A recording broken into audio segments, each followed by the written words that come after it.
খামেনিকে হত্যায় অবসান হবে সংঘাতের, বিস্ফোরক মন্তব্য নেতানিয়াহুর। বাসিন্দাদের তেহরান ছাড়তে বললেন ট্রাম্প। ইসরায়েলে ভয়াবহ হামলার হুমকি ইরানের। ইরান ইসরায়েল সংঘাতে এখনো প্রভাব নেই দেশের বাণিজ্যে, জানালেন অর্থ উপদেষ্টা। আগের দরেই আনা যাচ্ছে জ্বালানি।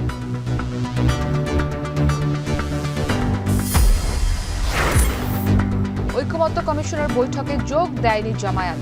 গণহত্যা মামলায় হাসিনাকে আত্মসমর্পণে বিজ্ঞপ্তি, কাজ শুরু দ্বিতীয় ট্রাইব্যুনালের।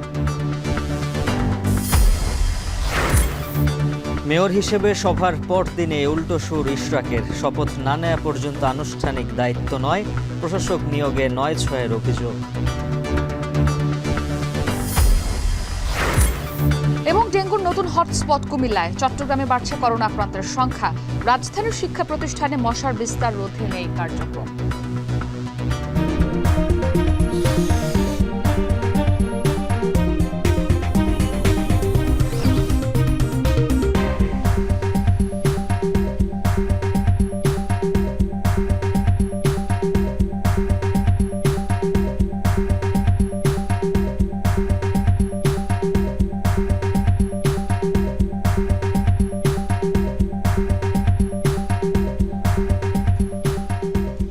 স্বাগত। এখন দুপুরে পুরো আয়োজন জুড়ে আপনাদের সাথে থাকবো আমরা দুজন, আমি ইসরাত মুক্তি এবং আমি উজ্জ্বল হাফিজ। মুক্তি, ইরান ইসরায়েল সংঘাত তো চলছে, এর পাশাপাশি খামেনিকে হত্যার মধ্য দিয়ে ইরানের সঙ্গে শত্রুতা বন্ধ না হলেও সংঘাতের অবসান ঘটবে, এমন বিস্ফোরক মন্তব্য করেছেন ইসরায়েলের প্রধানমন্ত্রী বেনিয়ামিন নেতানিয়াহু। আর তেহরানের বাসিন্দাদের অবিলম্বে শহর ছাড়তে সতর্ক করে দিয়েছেন মার্কিন প্রেসিডেন্ট ডোনাল্ড ট্রাম্প। এবং এই ইরান ইসরায়েলের যে চলমান সংঘাত, এই জেরে কিন্তু চলমান যে G7 সম্মেলনটি চলছে সেটি আসলে শেষ না করেই মার্কিন প্রেসিডেন্ট ডোনাল্ড ট্রাম্প তিনি তড়িঘড়ি করে দেশে ফিরে এসেছেন। এবং এরই মধ্যে কিন্তু ইসরায়েলের ইতিহাসে সবচেয়ে ভয়াবহ হামলার হুমকি দিয়েছে ইরান।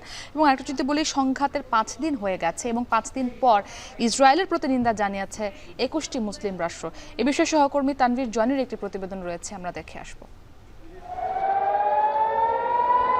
ভোরের আলো ফুটতেই তেল আবিব সহ ইসরায়েলের বেশ কয়েকটি শহরে বেজে ওঠে সতর্কতামূলক সাইরেন। বন্দরনগরী হাইফা এবং মধ্য ও ইসরায়েলের উত্তরাঞ্চলে বিমান হামলার সতর্কতামূলক সাইরেনের সঙ্গে বিস্ফোরণের শব্দ পাওয়া যায়।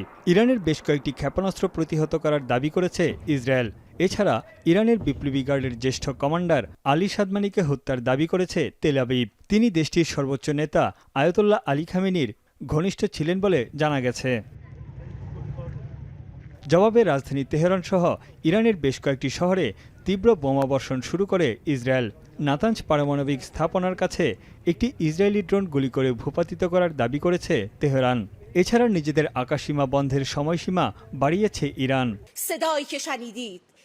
রাষ্ট্রীয় টেলিভিশন স্টেশনে ইসরায়েলি হামলাকে কাপুরুষতার সর্বোচ্চ পর্যায় বলে অভিহিত করেছেন ইরানের পররাষ্ট্রমন্ত্রী আব্বাস আরাকচি। এর প্রতিবাদে ইসরায়েলে ইতিহাসের ভয়াবহতম আক্রমণ চালানোর হুঁশিয়ারি দিয়েছে তেহরান। সোমবারের হামলায় প্রাণ হারান টেলিভিশনটির বেশ কয়েকজন কর্মকর্তা। ইরানের সামরিক ও পারমাণবিক স্থাপনার পর ইসরায়েলি হামলার কেন্দ্রবিন্দু এখন রাজধানী তেহরান। আর তাই ইসরায়েলি প্রধানমন্ত্রী ও সামরিক বাহিনীর নির্দেশনার পর তেহরানের বাসিন্দাদের শহর ছাড়তে বলেছেন মার্কিন প্রেসিডেন্ট ডোনাল্ড ট্রাম্প। চলমান সংঘাতের মধ্যেই G7 সম্মেলন থেকে তড়িঘড়ি করে দেশে ফেরার পর ট্রুথ সোশ্যালে দেয়া এক পোস্টে তেহরানের বাসিন্দাদের সতর্ক করে দেন তিনি। বলেন, এই মুহূর্তে বাসিন্দাদের উচিত দ্রুত তেহরান ত্যাগ করা। যদিও এর পেছনে সুনির্দিষ্ট কোনো কারণ উল্লেখ করেননি ট্রাম্প। ট্রাম্পের এমন বক্তব্যের পরপরই নিরাপদ আশ্রয়ের খুঁজে ছুটছেন তেহরানের সাধারণ মানুষ। সড়কে দেখা গেছে গাড়ির দীর্ঘ সারি। শহরটিতে প্রায় 1 কোটি বাসিন্দার বসবাস। এদিকে নিউ ইয়র্ক টাইমস বলছে, ইরানের পারমাণবিক স্থাপনায় মার্কিন বোমা ব্যবহারের কথা ভাবছে ওয়াশিংটন। মধ্যপ্রাচ্যে মার্কিন সামরিক সক্ষমতা বাড়ানোর পাশাপাশি জাতীয় নিরাপত্তা পরিষদে জরুরি বৈঠক ডেকেছেন ট্রাম্প। ইরানের সঙ্গে বৈঠক আয়োজনে কর্মকর্তাদের নির্দেশও দিয়েছেন তিনি।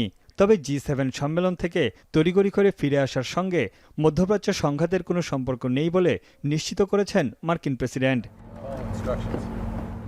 এমন পরিস্থিতিতে দুই পক্ষের চলমান সংঘাত বন্ধে কূটনৈতিক আলোচনার উপর জোর দিচ্ছেন বিশ্ব নেতারা। G7 সম্মেলনে যৌথ বিবৃতিতে নেতারা আবারও উচ্চারণ করেন, ইরানের কাছে কোনোভাবেই পারমাণবিক অস্ত্র থাকতে পারবে না। ফরাসি প্রেসিডেন্ট ইমানুয়েল ম্যাক্রো বলেন, ইরান সরকারকে উৎখাতের পরিকল্পনা আরও বিপদ ডেকে আনবে। Le président s'est exprimé il y a quelques minutes pour dire qu'il y avait des discussions qui étaient en cours. এদিকে ইসরায়েলি প্রধানমন্ত্রীর দাবি, ইরানের সর্বোচ্চ নেতা আয়াতুল্লাহ আলী খামেনিকে হত্যার মাধ্যমে দেশটির সঙ্গে শত্রুতা বন্ধ না হলেও সংঘাতের অবসান ঘটবে। এবিসি নিউজকে দেয়া এক সাক্ষাৎকারে তিনি বলেন, খামেনির জন্যই মধ্যপ্রাচ্যে অস্থিতিশীলতা বাড়ছে। Clenched our teeth. We did everything we could. চলমান উত্তেজনায় নিজ দেশের নাগরিকদের ইরান ও ইসরায়েল ত্যাগ করার নির্দেশ দিয়েছে ভারত, চীন, দক্ষিণ কোরিয়া সহ বেশ কিছু দেশ। যদিও যুক্তরাষ্ট্র বলছে, এই মুহূর্তে মার্কিন নাগরিকদের ইসরায়েল ত্যাগ করার মতো পরিবেশ তৈরি হয়নি। এদিকে সংঘাতের 5 দিন পর ইরানের পক্ষে মুখ খুলতে শুরু করেছে মুসলিম দেশগুলো। মিশরের নেতৃত্বে সৌদি আরব, সংযুক্ত আরব আমিরাত, তুরস্ক সহ 21টি মুসলিম দেশ যৌথভাবে ইসরায়েলি হামলার নিন্দা জানিয়েছে। একই সঙ্গে পরমাণু নিরস্ত্রীকরণেরও আহ্বান জানায় দেশগুলো। তানভীর জানি, এখন বিশ্ব। উজ্জ্বল, ইরান এবং ইসরায়েলের যে চলমান সংঘাত, এটি নিয়ে আসলে পুরো বিশ্বের সবাই এখন চিন্তিত রয়েছে এবং এই সংঘাতটির কূটনৈতিক সমাধান হবে নাকি সামরিক হস্তক্ষেপ আরও দীর্ঘায়িত হবে, এটি নিয়ে কিন্তু এই মুহূর্তে চুলচেরা বিশ্লেষণ চলছে এবং এই সংঘাতটি মধ্যপ্রাচ্যে নতুন একটি যুদ্ধের জন্ম দিতে পারে এমন আশঙ্কায় কিন্তু যুক্তরাষ্ট্রকে এই বিষয়টি থেকে দূরে সরিয়ে রাখছেন মার্কিন প্রেসিডেন্ট ডোনাল্ড ট্রাম্প। যদিও বিশ্লেষকরা বলছেন, পরমাণু কার্যক্রম ধ্বংস করে দিয়ে হলেও ইরানকে দমাতে পারবে না ইসরায়েল। আর হামলা পাল্টা হামলার ক্রমাগত হুমকিতে দীর্ঘ 8 বছর পর পারমাণবিক সংঘাতের আশঙ্কা দেখা দিয়েছে। আরও জানাবেন ঈশিতা ব্রহ্ম।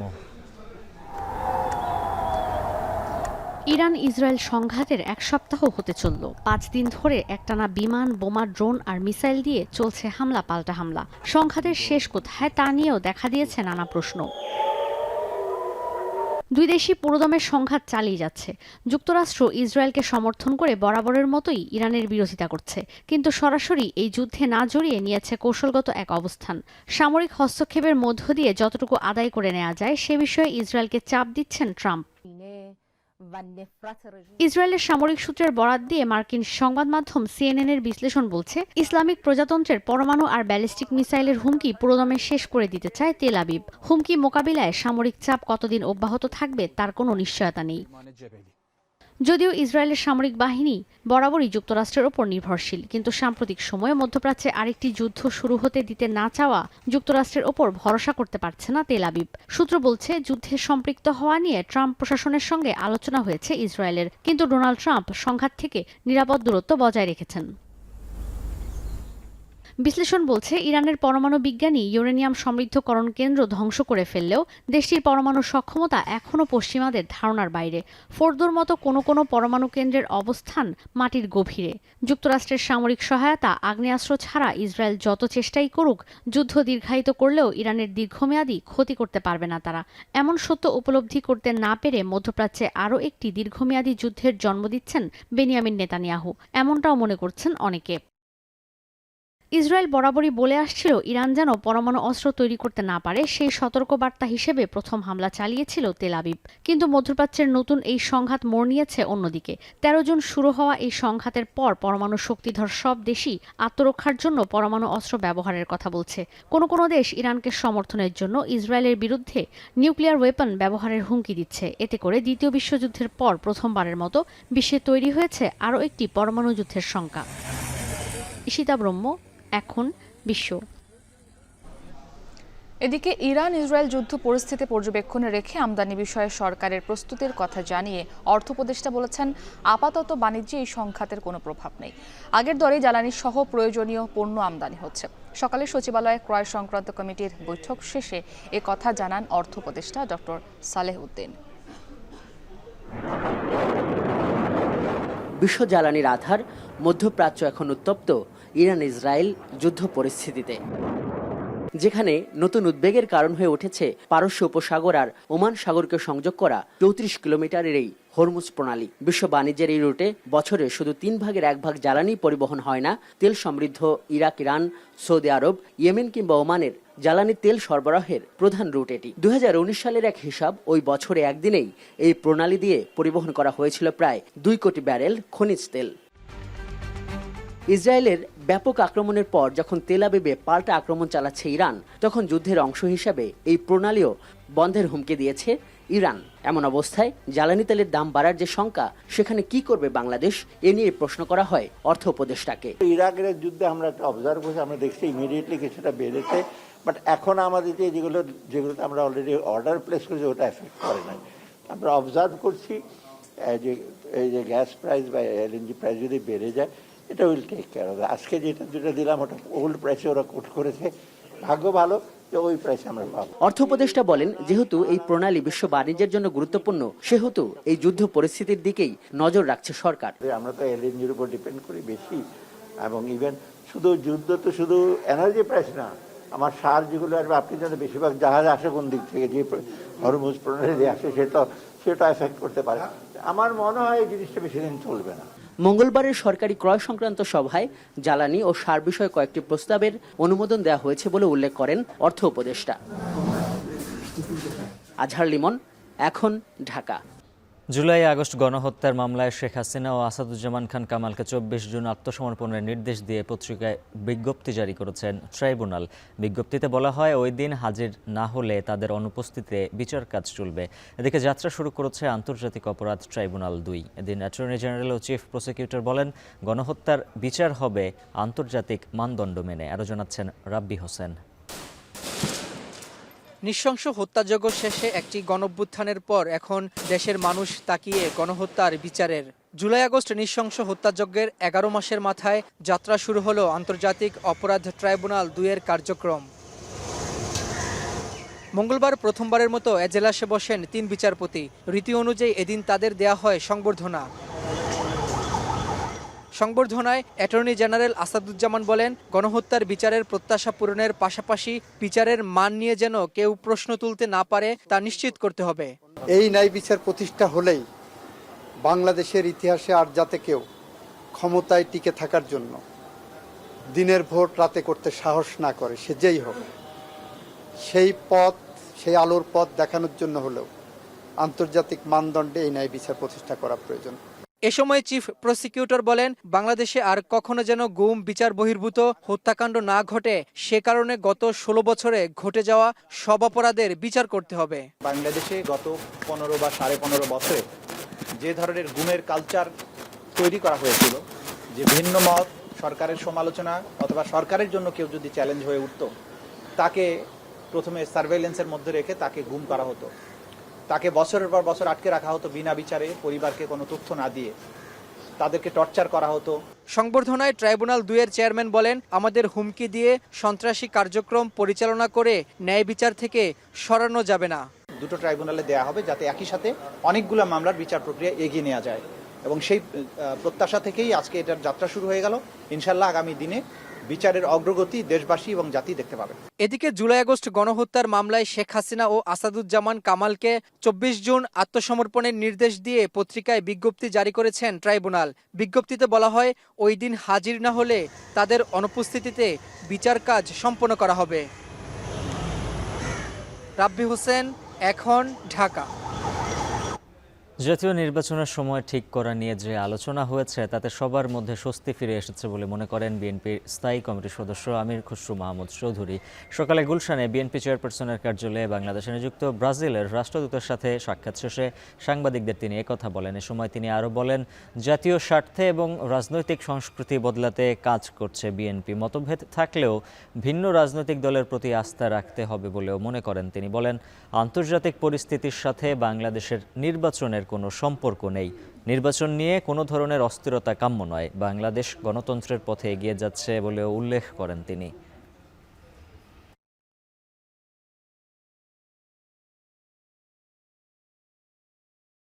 জাতি কিন্তু অত্যন্ত আনন্দিত এরকম একটি সিদ্ধান্তে আসার পরে সবার মধ্যে একটা স্বস্তি ফিরে আসছে, এবং এই জায়গাটার মধ্যে কোনো অসুবিধা আমি দেখছি না। জাতি অবশ্যই একটা গণতান্ত্রিক পথে চলছে, আমরা সেটা সমাধান করতে পারবো একটা সুষ্ঠু নির্বাচনের মাধ্যমে। বাংলাদেশের গণতন্ত্র ফিরে আসবে, অতটুকু আস্থা আমাদের সকলকে রাখতে হবে।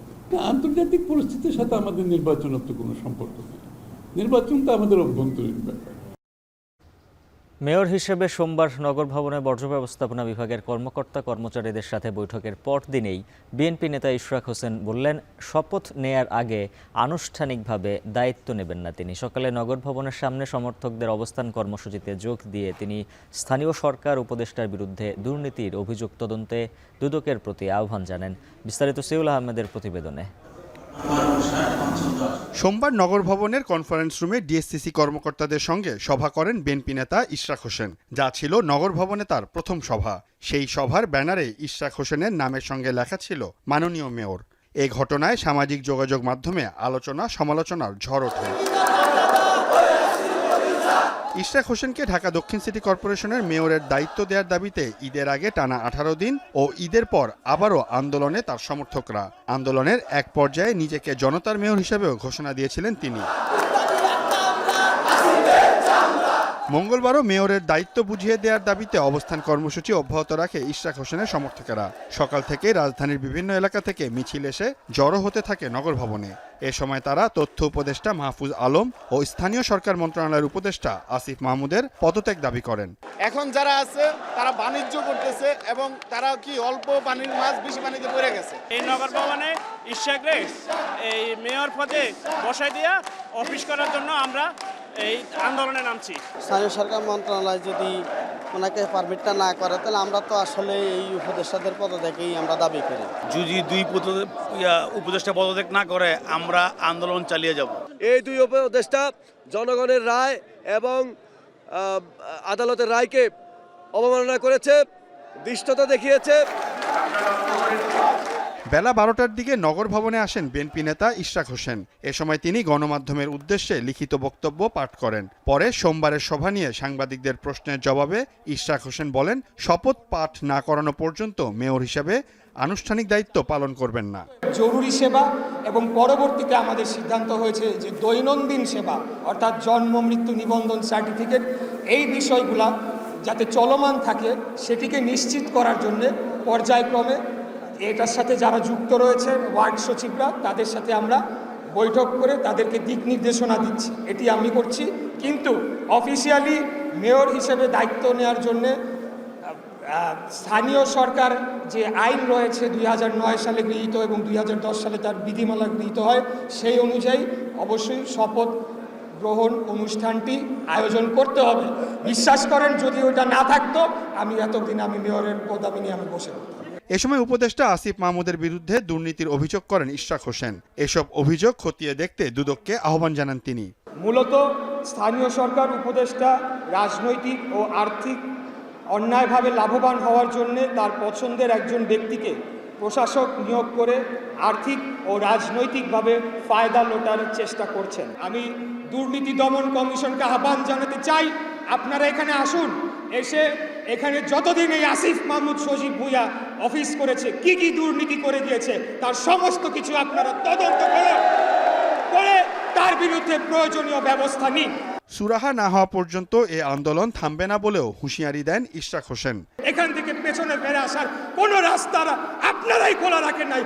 সিউল আহমেদ, এখন, ঢাকা। সংস্কার নিয়ে দ্বিতীয় পর্যায়ের আলোচনায় ঐকমত্য কমিশনের বৈঠকে যোগ দেয়নি জামায়াতে ইসলামী।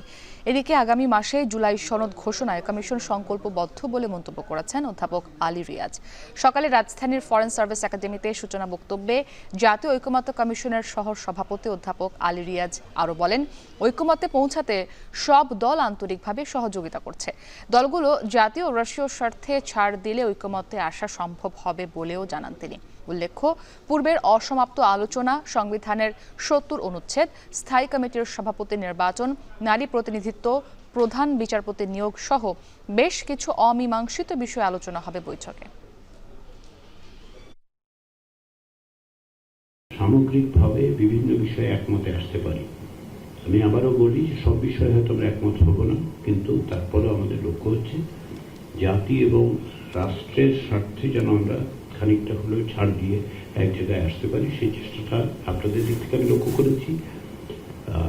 যেহেতু জাতীয় ঐকমত্য কমিশনের কোনো অবস্থান নেই, আমরা বিভিন্ন সংস্কার কমিশনের প্রতিবেদনে যে সুপারিশগুলো দিয়েছি, গত 2 মাসের আলোচনায় অর্থাৎ প্রাথমিক পর্যায়ের আলোচনায় কিছু কিছু বিষয় এসছে তাতে করে কিছু কিছু অন্যান্য প্রস্তাব এসেছে, সেই প্রস্তাবগুলো আমরা সন্নিবেশিত করেছি, সেগুলো যাতে আমরা আলোচনা করতে পারি। তো আর কাঠামোগত দিক থেকে আমরা চেষ্টা করছি যে নির্দিষ্ট বিষয়ে প্রতিদিন আগামী কয়েকদিনের নির্দিষ্ট বিষয়ে আপনাদের জানানো হয়েছে, কিন্তু যেটা গুরুত্বপূর্ণ সেটা হচ্ছে যে আমরা চেষ্টা করব, কিন্তু এটা কোনো মানে আমরা যে সব প্রতিদিনই শেষ করতে পারবো এরকম কোনো নিশ্চয়তা নেই। দেশের বিভিন্ন স্থানে আশঙ্কাজনক হারে বাড়ছে ডেঙ্গু আক্রান্তের সংখ্যা। বরগুনার পর এবার কুমিল্লাকে ডেঙ্গুর হটস্পট হিসেবে ঘোষণা করা হয়েছে। কয়েকটি জোনকে চিহ্নিত করা হয়েছে অতি ঝুঁকিপূর্ণ হিসেবে। ভয়াবহতার কারণ অনুসন্ধানে কাজ শুরু করেছেন আইইডিসিআর এর বিশেষজ্ঞ দল। বিস্তারিত প্রতিবেদনে। আষাঢ়ে উপকূল জুড়ে যেন বইছে শোকের শ্রাবণধারা। ডেঙ্গুতে আক্রান্ত হয়ে বাদল দিনে চির বিদায় নেয়া বরগুনার হিউলিবুনিয়া গ্রামের কৃষক বাদলের পরিবারে শোকের মাতম। গ্রামের কৃষক কিংবা জেলে সকলেই ডেঙ্গু আতঙ্কে। তবে জেলার সবচেয়ে ঝুঁকিপূর্ণ পৌর শহর ও গৌরীচন্না ইউনিয়ন। উপকূলীয় অঞ্চল হওয়ার পরও এখানে কেন ডেঙ্গুর ভয়াবহতা, সেই কারণ অনুসন্ধানে গবেষণার কাজ শুরু করেছেন বাংলাদেশ রোগতত্ত্ব, রোগ নিয়ন্ত্রণ ও গবেষণা প্রতিষ্ঠান আইইডিসিআর এর বিশেষজ্ঞ দল। কেন ডেঙ্গু বেড়েছে শুধু তা দেখব না, আমরা পরবর্তী পর্যায়ে এর জন্য আমরা কি ব্যবস্থা নিতে পারি, এর জন্য একটা সার্ভেও করবো আমরা। পরবর্তীতে আমাদের অধিদপ্তর, আমাদের ডাইরেক্টর ম্যাডাম এবং আমাদের মিনিস্ট্রি আপনাদেরকে এই ব্যাপারে ব্রিফিং করবে। এদিকে প্রশাসনের পদক্ষেপে দুদিনেই শহরের বর্জ্য ব্যবস্থাপনার ব্যাপক পরিবর্তন এসেছে। জলাবদ্ধতা নিরসন ও হাসপাতালে চিকিৎসক সংকট কাটাতে আরও পদক্ষেপের কথা জানান জেলা প্রশাসক। ইতিমধ্যে আমাদেরকে এখানে 10 জন ডাক্তার, 10 জন নার্স এবং পর্যাপ্ত পরিমাণ আইভি স্যালাইন সরবরাহ করা হয়েছে। আমাদের এছাড়াও আমাদের যে 250 শয্যা বিশিষ্ট যে হসপিটাল, সেই হসপিটালের পরিষ্কার পরিচ্ছন্নতা যে বিষয়টি ছিল সেটিও আমরা এখানকার আমাদের যে পৌরসভা এবং স্থানীয় যে সাধারণ জনগণ সকলকে নিয়ে আমরা মোটামুটি একটি সুন্দর অবস্থানে নিয়ে আসতে পেরেছি। মঙ্গলবার সকাল 11টা পর্যন্ত 24 ঘন্টায় বরগুনায় নতুন করে আরও 82 জন ডেঙ্গু রোগী শনাক্ত হয়েছে। এ নিয়ে এ বছরে মোট আক্রান্তের সংখ্যা দাঁড়ালো 1985 জনে, আর মৃত্যু হয়েছে 5 জনের। বেসরকারি হিসেবে মৃতের সংখ্যা 10 জনের বেশি। এদিকে কুমিল্লাতেও আশঙ্কাজনক হারে বাড়ছে ডেঙ্গু রোগী। তবে সংক্রমণ সবচেয়ে বেশি দাউদকান্দি পৌরসভায়। এরই মধ্যে 5 ও 6 নম্বর ওয়ার্ডকে অতি ঝুঁকিপূর্ণ হিসেবে ঘোষণা করেছে জেলা স্বাস্থ্য বিভাগ। বিশেষজ্ঞরা বলছেন, বছরের শুরু থেকে ডেঙ্গুর সংক্রমণ শুরু হলেও ঈদের ছুটিতে তা ভয়াবহ রূপ নেয়। অনেক রোগী আছে যারা অবহেলা করে আমাদের এখানে চিকিৎসা নিতে আসছেন না, কিন্তু পরবর্তীতে খারাপ হয়ে আসতেছেন। আমরা নিজেরা আমাদের কর্মীদের মাধ্যমে, স্বাস্থ্য সহকারীদের মাধ্যমে সচেতনতামূলক কার্যক্রম চালাচ্ছি। আপনারাও যদি মিডিয়ার মাধ্যমে একটু সচেতন করেন মানুষকে, তাহলে আমাদের জন্য খুব সুবিধা হয়। দাউদকান্দি উপজেলায় বছরের শুরু থেকে এ পর্যন্ত 7 শতাধিক মানুষ ডেঙ্গুতে আক্রান্ত হয়েছেন। এর মধ্যে শুধু 5 ও 6 নম্বর ওয়ার্ডেই আক্রান্ত হন 5 শতাধিক মানুষ। এছাড়া আক্রান্তদের মধ্যে 3 জনের মৃত্যু হয় ঢাকায় চিকিৎসাধীন অবস্থায়। সাদাত শাহেদ, এখন। দেশ জুড়ে ডেঙ্গু পরিস্থিতির অবনতির মধ্যেই প্রথম ধাপে কলেজ বিশ্ববিদ্যালয় পর্যায়ে ক্লাস শুরু হয়েছে। প্রাথমিক, মাধ্যমিক, কারিগরি প্রতিষ্ঠানগুলো খুলবে আগামী 22 থেকে 24 জুন। অথচ ঈদের দীর্ঘ ছুটিতে ক্যাম্পাসগুলো পরিণত হয়েছে মশার উর্বর ভূমিতে। এ নিয়ে উদ্বিগ্ন অভিভাবক সহ কলেজ কর্তৃপক্ষ। অন্যদিকে মাধ্যমিক ও উচ্চশিক্ষা অধিদপ্তর থেকে নানা নির্দেশনা দেওয়া হলেও তা মানা হচ্ছে না। দেলওয়ার দোলনের প্রতিবেদন। ড্রেনে জমে আছে স্বচ্ছ পানি, যেখানে মশার লার্ভার জলকেলি। পরিপক্ক মশার উপস্থিতিও স্পষ্ট। এ দৃশ্য ঢাকা কলেজ আঙ্গিনার। ঈদের দীর্ঘ ছুটি শেষে ক্লাস শুরু হলেও অপ্রস্তুত ক্যাম্পাস। এই মশার কারণে এমনকি শিক্ষার্থীরা দিনে পর্যন্ত ঘুমাইতে পারে না। আবর্জনা বিষয়ে হল প্রভোস্টকে যখন জানানো হয়, তখন একজন হল প্রভোস্ট বললেন যে মশার কামড়ে কেউ এ পর্যন্ত মারা যায় নাই। পুরো ক্যাম্পাসটা এই এক সপ্তাহের মধ্যেই আমরা নিট অ্যান্ড ক্লিন করার একটা আমরা কার্যক্রম হাতে নিয়েছি। কলেজ অধ্যক্ষ জানালেন, পর্যায়ক্রমে পরিচ্ছন্নতা অভিযান করা হবে। আমাদের পর্যাপ্ত লোক নাই, ছাত্রদের একটু সচেতন থাকতে হবে যাতে যত্রতত্র তারা ময়লাটা না ফেলে। মশক নিধন কার্যক্রম এবং পরিচ্ছন্নতা কার্যক্রম তাদের নির্দেশ অনুযায়ী আমরা করে থাকি। আর এইবার আমরা এই যে খোলার দিনে কিন্তু অলরেডি মশার ওষুধ দেওয়া হয়েছে একবার। Azimpur government girls school and কলেজে দেখা যায় শিক্ষার্থীদের উপস্থিতি।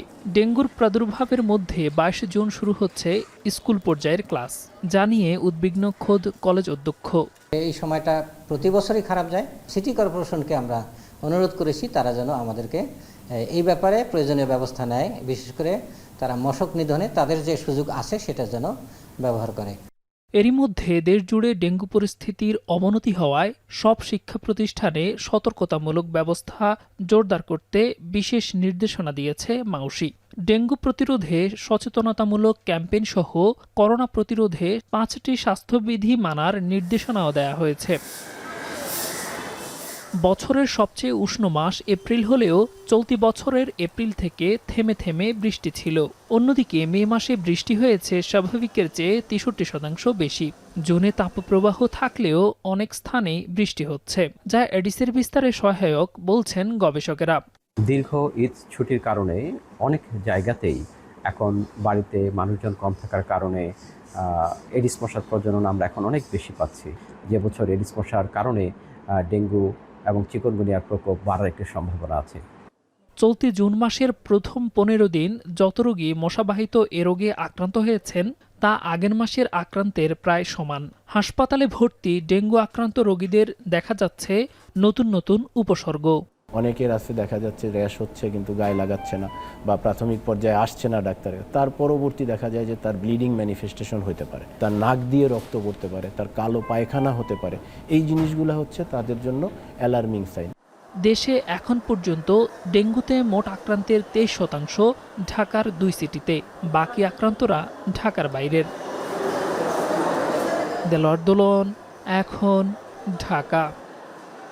চট্টগ্রামে করোনার নতুন ভ্যারিয়েন্ট বিস্তার লাভ করার পর এখন পর্যন্ত 28 জন আক্রান্ত হয়েছেন, মারা গেছেন 1 জন। করোনা শনাক্তের হার বাড়ায় কোভিড মোকাবিলায় প্রস্তুতি নিচ্ছে স্বাস্থ্য বিভাগ। আগের 2টি কোভিড ডেডিকেটেড হাসপাতালের পাশাপাশি চট্টগ্রাম মেডিকেলে প্রস্তুত করা হয়েছে 50 শয্যার আইসোলেশন ওয়ার্ড। এদিকে কোভিডের প্রভাব পড়েছে ময়মনসিংহ মেডিকেল কলেজ হাসপাতালে। করোনা পরীক্ষা করাতে হাসপাতালে আসছেন রোগীরা।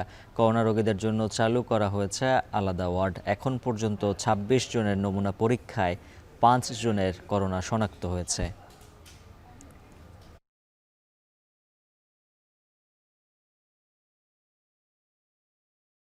হবিগঞ্জে চলন্ত বাসে কলেজ ছাত্রীকে ধর্ষণে অভিযুক্ত হেল্পার লিটন মিয়াকে গ্রেপ্তার করেছে র্যাব। রাত 12টার দিকে সিলেটের জালালপুর থেকে তাকে গ্রেপ্তার করা হয়। র্যাব 9-এর পক্ষ থেকে জানানো হয়, সদর কোম্পানি ও শায়েস্তাগঞ্জ ক্যাম্প যৌথভাবে অভিযান চালিয়ে তাকে গ্রেপ্তার করে। এরপর তাকে হবিগঞ্জের নবীগঞ্জ থানায় হস্তান্তর করা হয়।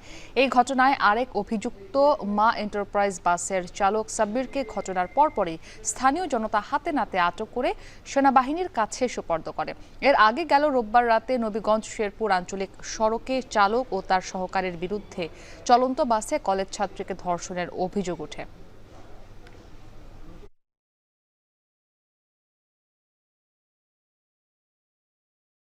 চলতি অর্থ বছর শেষ হওয়ার 15 দিন আগে এই কন্টেইনার হ্যান্ডলিংয়ে নতুন মাইল ফলক ছুঁয়েছে চট্টগ্রাম বন্দর।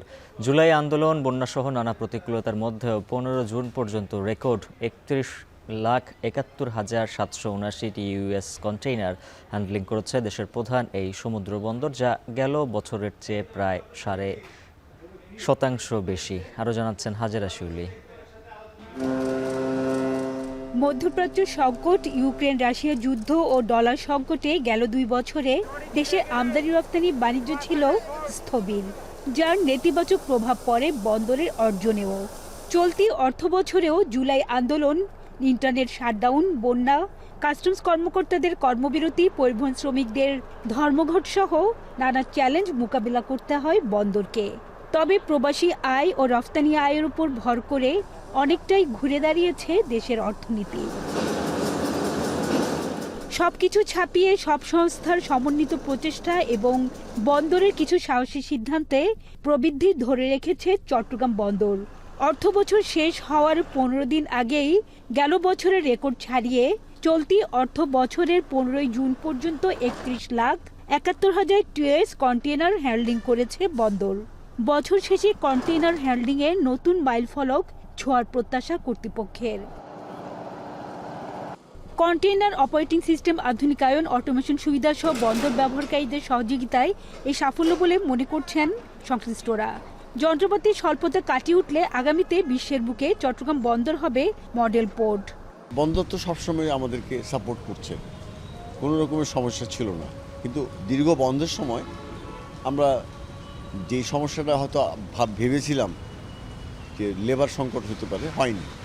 আমরা 10 দিন ভালোভাবে কাটিয়েছি, বন্দরও আমাদেরকে সাপোর্ট করেছে। অনেক যন্ত্রপাতি এখন আসতেছে, কিছু আসছে আরও আসবে। যন্ত্রপাতিগুলি যদি সাফিসিয়েন্ট হয়ে যায় তাহলে আমাদের চ্যালেঞ্জিং মোকাবিলা করতে কোনো অসুবিধা নেই। আর ইনশাআল্লাহ আমরা বন্দরের উত্তর থেকে অন্যান্য পোর্টের সাথে পৃথিবীতে যেসব পোর্টগুলি কন্টেনার বা ব্যাগ বাল কার্গোতে অসাধারণ সাফল্য রাখতে, সেটার মধ্যে আমরা অংশীদারিত্ব হতে পারবো ইনশাল্লাহ। উন্নত যন্ত্রপাতি সংযোজন হলেও শ্রমিক সংকটে পণ্য ডেলিভারিতে বিলম্ব হচ্ছে অভিযোগ করে এই বিষয়ে নজর দেওয়ার আহ্বান সিএনএফ এজেন্টদের। পাশাপাশি পূর্ণাঙ্গ অটোমেশন ও ওয়ান স্টপ সার্ভিসে আরও দক্ষ কর্মী নিলে বন্দরের গতি আরও বাড়বে বলে মনে করেন সংশ্লিষ্টরা। ওয়ান স্টপ সার্ভিস আমরা মোটামুটি সন্তুষ্ট, কিন্তু ওখানে অনেক সময় সঠিক জায়গায় সঠিক লোক পাওয়া যায় না। আর যেটা চার্জেস, আমরা টাকা পয়সা জমা দিতে ওখানেও কিছু জটিলতা হয়। তো এই জায়গাগুলি যত্নশীল হলেও একটা রেজাল্ট আসবে বলে আমরা মনে করি। গত অর্থ বছরে বন্দর কন্টেনার হ্যান্ডলিং করেছে 31,68,000 টিউএস। বর্তমানে লয়েড লিস্টে বিশ্বের শীর্ষ 100 ব্যস্ততম বন্দরের তালিকায় চট্টগ্রাম বন্দরের অবস্থান 64তম। কন্টেনার হ্যান্ডলিংয়ের নতুন রেকর্ড এই অবস্থানকে আরও এগিয়ে নেবে বলে মনে করছে বন্দর কর্তৃপক্ষ। হাজারে শিউলে, এখন চট্টগ্রাম। ইরানে ইসরায়েলের আগ্রাসন আর গাজায় গণহত্যার প্রতিবাদে একদিকে চলছে বিক্ষোভ, অন্যদিকে তথাকথিত বিশ্ব রক্ষার নামে বৈঠকে বসেছেন শিল্পোন্নত দেশগুলোর নেতারা। G7 বর্ধিত করে আগামীতে রাশিয়া এবং চীনকে যুক্ত করার বিষয়ে আলোচনা হয়েছে। সম্মেলনে যুক্তরাষ্ট্র আর জাপান বাণিজ্য চুক্তিতে আসতে ব্যর্থ হয়েছে। কানাডা থেকে G7 সম্মেলনের বিস্তারিত জানাচ্ছেন সৈয়দ ইফতেখার। শিল্পোন্নত দেশগুলোর জোট G7 নেতাদের বৈঠক যখন চলছে, ঠিক সে সময় বিক্ষোভে উত্তাল কানাডার আলবার্টার ক্যালগেরি শহর। পাশের ক্যানানাস্কি শহরে সরকার ও রাষ্ট্রপ্রধানরা মিলিত হয়েছেন। এই আয়োজনকেও অর্থনীতির জন্য ব্যয়বহুল বলছেন অনেকে। বিশ্বে যুদ্ধ বন্ধের নাম নেই খাদ্য ও অর্থনৈতিক নিরাপত্তা। সেখানে এমন ঘটা করে G7 সম্মেলন মানায় না বলে দাবি তাদের। অন্যদিকে মার্কিন প্রেসিডেন্ট ডোনাল্ড ট্রাম্প তার স্বভাবসুলভ আচরণেই চলমান বিভিন্ন বিষয়ে কথা বলেন। উল্লেখ করেন শুল্ক ব্যবস্থাই তিনি কার্যকর রাখবেন। তবে আগামী 30 দিনের মধ্যে কানাডার সঙ্গে একটা বাণিজ্য চুক্তির অঙ্গীকারও করেন তিনি। I think we have different concepts. I have a tariff concept. Mark has a different concept, which is something that some people like. But we're going to see if we can get to the bottom of it today. I'm a tariff person. সম্মেলনে ইরানকে যেমন হুঁশিয়ারি দেন মার্কিন president, ঠিক তেমনি রাশিয়ার ইউক্রেনে অভিযানের বিষয়ে সুর নরম করেও কথা বলেন। এছাড়া রাশিয়ার পাশাপাশি চীনকেও এই জোটে যুক্ত করার আভাস দেন। ফ্রান্সের প্রেসিডেন্ট ইমানুয়েল ম্যাক্রো বলেন, যুক্তরাষ্ট্র যুদ্ধবিরতি কার্যকরে ভূমিকা রাখতে পারে। Et encore plus contre la population civile cesse. Rien ne les justifie, rien. Et elles sont, elles, absolument intolérables. সম্মেলনের ফাঁকে ব্রিটিশ প্রধানমন্ত্রী সাংবাদিকদের বলেন, ইরান কোনোভাবেই যেন পরমাণু কর্মসূচিতে এগোতে না পারে সেই ব্যাপারে একমত তারা। Obviously shared concern about the nuclear program of Iran, but absolutely a focus on how we de-escalate this, and that'll be a central focus as we go into the talks today. Get that de-escalation. সম্মেলন চলাকালীন স্থানীয় সময় বিকেলে অতিথি হিসেবে ভারতের প্রধানমন্ত্রী নরেন্দ্র মোদী অ্যালবার্টায় এসে পৌঁছান। কানাডার প্রধানমন্ত্রী মার্ক কার্নির সঙ্গে সাইডলাইন বৈঠকে অংশ নেবেন তিনি। আলোচনা করবেন অটোয়া নয়াদিল্লির বাণিজ্য সম্প্রসারণের বিষয়ে। সৈয়দ ইফতেখার, এখন, কানাডা।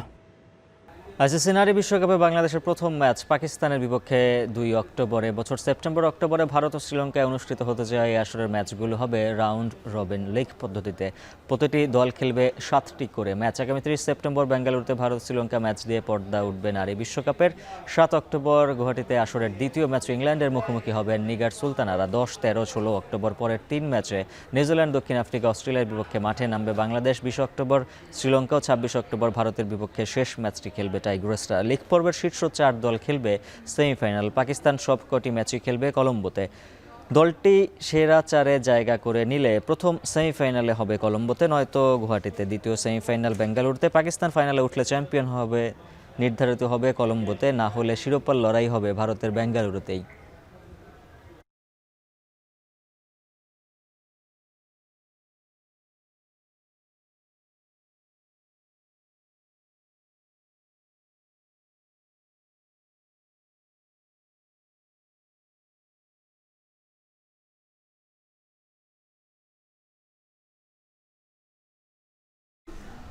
শেষ করব এখন দুপুর।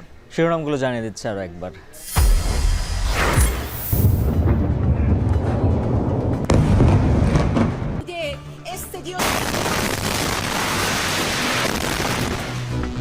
খামেনিকে হত্যাই সংঘাতের অবসান, বিস্ফোরক মন্তব্য নেতানিয়াহুর। বাসিন্দাদের তেহরান ছাড়তে বললেন ট্রাম্প। ইসরায়েলে ভয়াবহ হামলার হুমকি ইরানের। ইরান ইসরায়েল সংঘাতে এখনো প্রভাব নেই দেশের বাণিজ্যে, জানালেন অর্থ উপদেষ্টা। আগের দরেই আনা যাচ্ছে জ্বালানি।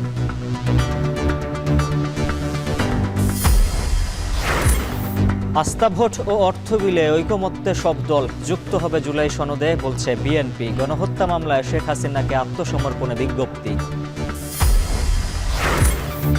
মেয়র হিসেবে সভার পরদিনে উল্টো শরীর ইশরাকের। শপথ না নেওয়া পর্যন্ত আনুষ্ঠানিক দায়িত্ব নয়, প্রশাসক নিয়োগে ৯/৬ অভিযোগ।